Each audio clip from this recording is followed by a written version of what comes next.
तो मैं class 9th और 10th के बच्चों के लिए एक टॉपिक लेके आया हूँ जिसका नाम है मोशन। क्या नाम है? मोशन। इसमें हम लोग पढ़ेंगे कई सब पॉइंट्स के बारे में, जैसे कि कोई बॉडी रेस्ट में है कि मोशन में है, स्पीड क्या होता है, वेलोसिटी क्या होता है, एक्सीलरेशन क्या होता है। तो जनरली बच्चों में दिक्कत ये हो जाती है कि वो डिस्टिंग्विश नहीं कर पाते कि क्या क्या चीज़ें होती हैं।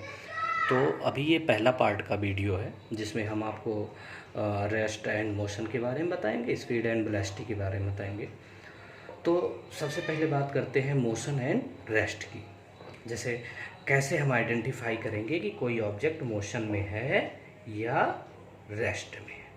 अगर कोई भी बॉडी किसी पोजीशन के रिस्पेक्ट में अपनी जगह को चेंज कर रहा है, फॉर एग्जांपल जैसे कोई भी बंदा है, हमने क्या किया, एक बंदे को यहाँ बिठाला, दूसरे बंदे को यहाँ बिठाला। अब ये देख रहे हैं कि इस पहले वाले व्यक्ति के रिस्पेक्ट में दूसरे वाले व्यक्ति का जो पोजीशन है, अगर वो समय के साथ मतलब with respect to time change हो जा रहा है,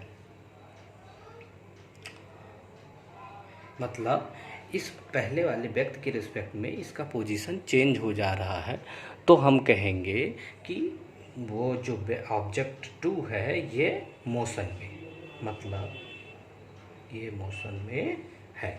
ओके। जब कोई व्यक्ति या कोई ऑब्जेक्ट या कोई भी चीज़ किसी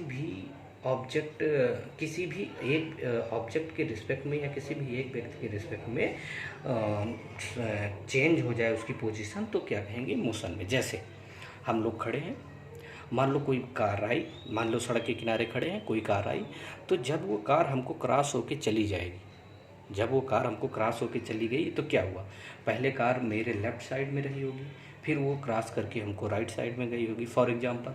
तो उसका जो पोजीशन है हमारे रिस्पेक्ट में क्या है, बदल रहा। इसका मतलब वो ऑब्जेक्ट क्या है, मोशन में। ओके।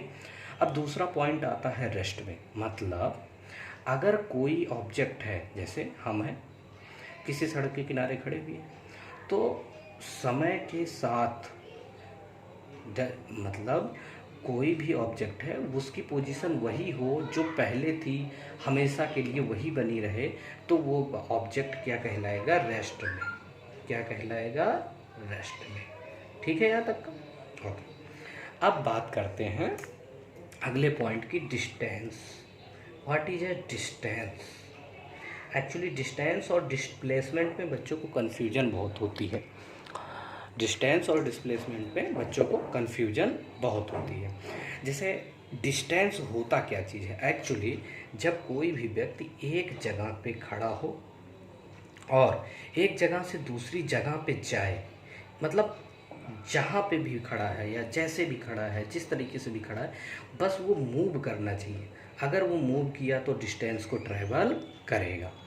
तो डिस्टेंस क्या होता है? डिस्टेंस किस तरीके का होता है? मतलब डिस्टेंस होता है आपका एक्चुअल लेंथ। एक्चुअल लेंथ का मतलब क्या है? वो स्टार्टिंग पॉइंट कहाँ से था और वो किस रास्ते से होता हुआ जा रहा है, यानी कितना डिस्टेंस वो ट्रैवल कर रहा है। तो distance travel by a body is the actual path covered by the body. अब बस बात ये होती है कि इसमें समझने वाली बात क्या, जैसे पहला पॉइंट, ये कौन सा प्रॉपर्टी होता है? Path dependent. ये एक्चुअली समझ में थोड़ा बच्चों को दिक्कत देता है। यहाँ पे पाथ डिपेंडेंट का क्या मतलब होता है वो बता रहे हैं। पाथ डिपेंडेंट का मतलब ये होता है कि जैसे कोई बॉडी है, जैसे मान लो फॉर एग्जांपल हम कहीं पे जा रहे हैं, तो जैसे हम यहाँ से यहाँ तक हमको जाना है, तो हम जितने स्टेप रखेंगे, देखिए चाहे अगर इस रास्ते से गए तो पाथ हमने कितना ट्रैवल किया, मतलब अगर ये 1 किलोमीटर तो हम 1 से B तक जाने में कितना डिस्टेंस ट्रैवल किया? 1 किलोमीटर। लेकिन अगर हम इस रास्ते से जाएं, सेकंड वाले रास्ते से, ये फर्स्ट पाथ हो गया, ये आपका सेकंड पाथ, तो इस केस में हमारा जो डिस्टेंस आएगा वो 1 किलोमीटर से ज़्यादा होगा। क्यों? क्योंकि ये पाथ डिपेंडेंट का मतलब ये होता है, ये जिस रास्ते से हम जा रहे हैं उस रास्ते पे कितना लेंथ चला ये देखा जाता है। तो ये लेंथ हो गया आपका 1 किलोमीटर, लेकिन ये वाला जो आपका लेंथ है ये क्या है, ये तो एक्स्ट्रा हुआ।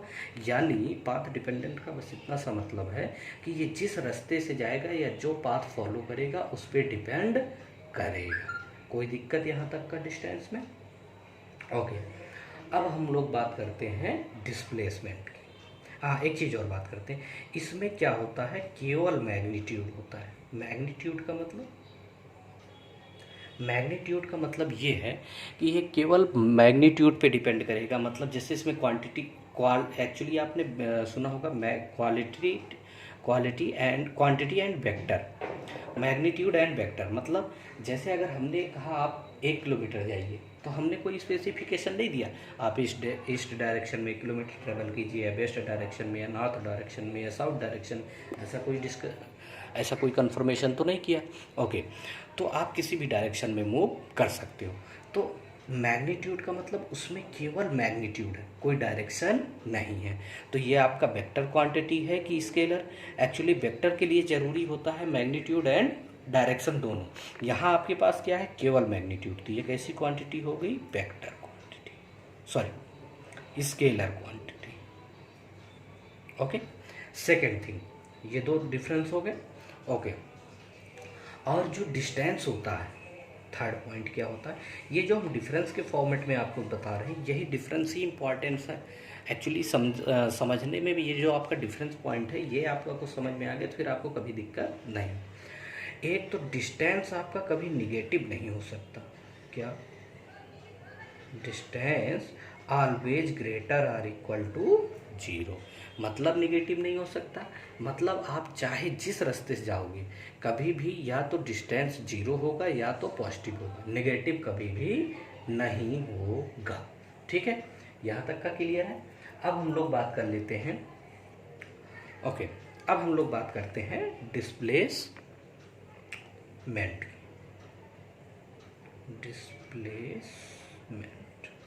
सब कुछ ऐसे ही है, बस कुछ अंतर है इसमें। डिस्प्लेसमेंट में क्या है, एक्चुअली पहला ही पॉइंट है। एक्चुअली इसमें क्या आया था, डिस्टेंस में पाथ डिपेंडेंट, तो ये होता है आपका पाथ इंडिपेंडेंट। इसका क्या मतलब है, ये पाथ पे नहीं डिपेंड करता। मतलब अगर आपको ए से बी तक जाना है तो आप किस रास्ते से जाते हैं इससे मतलब नहीं रखता। चाहे आप ए से बी इस रास्ते से जाएं, चाहे ऐसे करके जाएं या ऐसे करके जाएं, किसी भी पास से जाएं, उससे कोई भी फर्क नहीं पड़ता। फर्क इससे पड़ता है कि फाइनली वो कहाँ पे पहुँचा और इनिशियली वो कहाँ पे था। मतलब फाइनल पॉइंट पे डिपेंड करेगा और इनिशियल पॉइंट पे डिपेंड करेगा, इनिशियल पॉइंट पे डिपेंड करेगा। ठीक है, तो जैसा कि हमने आपको बताया कि डिस्प्लेसमेंट के केस में पाथ इंडिपेंडेंट होता है, मतलब वो किसी भी रास्ते से जाए उससे मतलब नहीं होता, बस उसको ये मतलब होता है कि फाइनल पॉइंट पे कहाँ पहुँचा और इनिशियल पॉइंट पे कहाँ पहुँचा। तो डिस्प्लेसमेंट कैलकुलेट करने के लिए, डिस्प्लेसमेंट कैलकुलेट करने के लिए क्या निकाला जाता है कि फाइनल पॉइंट क्या था, यानी final position minus initial position, बस इन्हीं दो बातों पे डिपेंड करता है। सेकंड थिंग क्या होता है, इसमें मैग्नीट्यूड होता है, यानी इसमें मैग्नीट्यूड तो होता ही है, मैग्नीट्यूड तो होता ही है, साथ में डायरेक्शन भी होता है। क्या होता है, डायरेक्शन। मतलब क्या है, एक्चुअली मैग्नेट डिस्प्लेसमेंट का डेफिनेशन ही यही है कि the shortest distance between the two point. मतलब ए और बी है, हम मान लो 3 रास्ते से गए, एक रास्ता ये था, एक रास्ता ये था और एक रास्ता ये था, way of path, first second third. अब according to displacement definition, displacement कहता है कि ए और बी, मतलब स्टार्ट क्या हुआ ए पे और फाइनल पॉइंट क्या हुआ आपका बी पे, स्टार्ट फाइनल। ओके, तो बस इसमें ये देखना है ए और बी के बीच में मिनिमम डिस्टेंस कितना है, बाकी से हमें कोई मतलब नहीं कि हम कौन से रास्ते से गए, कितना डिस्टेंस ट्रेवल किया, उससे कोई मतलब नहीं। यानी क्या कहा जा रहा है, मैग्नीट्यूड तो है, एक तो पता है कि भाई ए और बी के बीच में कुछ ना कुछ मैग्नीट्यूड होगा, साथ में डायरेक्शन कहाँ से आ जाता है।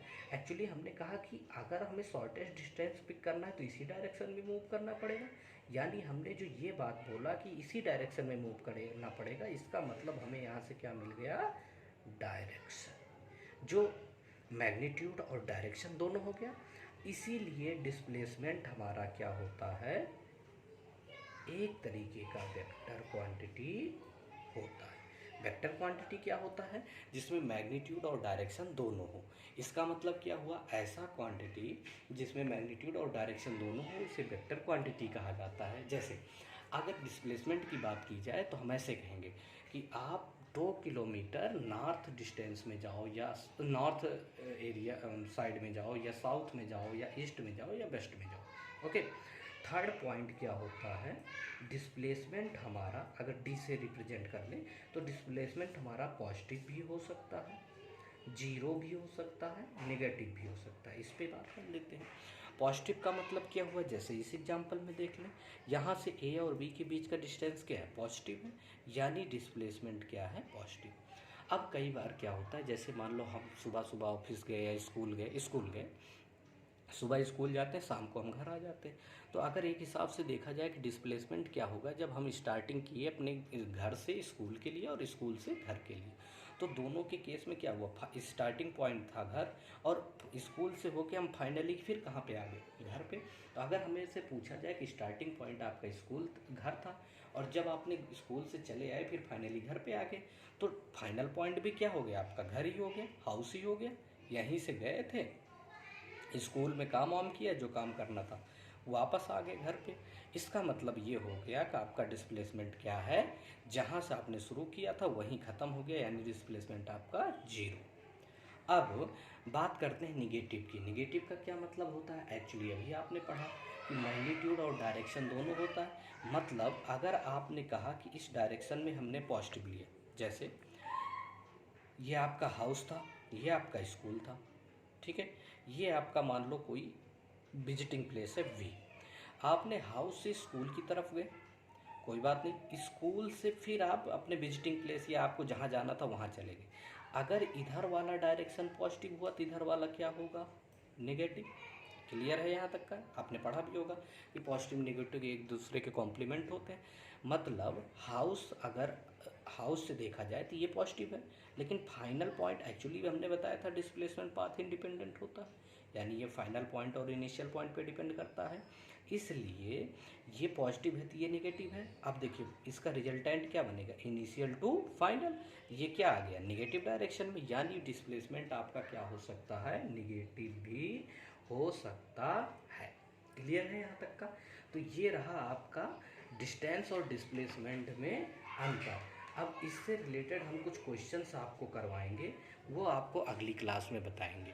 ये रहा है आपका डिफरेंस। ओके, तो दोस्तों इससे रिलेटेड पहले हम आपको अगले क्लासेस में पहले तो 1-2 न्यूमेरिकल कराएंगे डिस्प्लेसमेंट और डिस्टेंस का, फिर हम आपको बताएंगे कि स्पीड क्या होती है और वेलोसिटी क्या होती है अगले लेक्चर में। तो स्पीड और वेलोसिटी और इसके न्यूमेरिकल अगली बार हम आपको करवाएंगे, ठीक है। तो मिलते हैं दोस्तों अगले क्लास।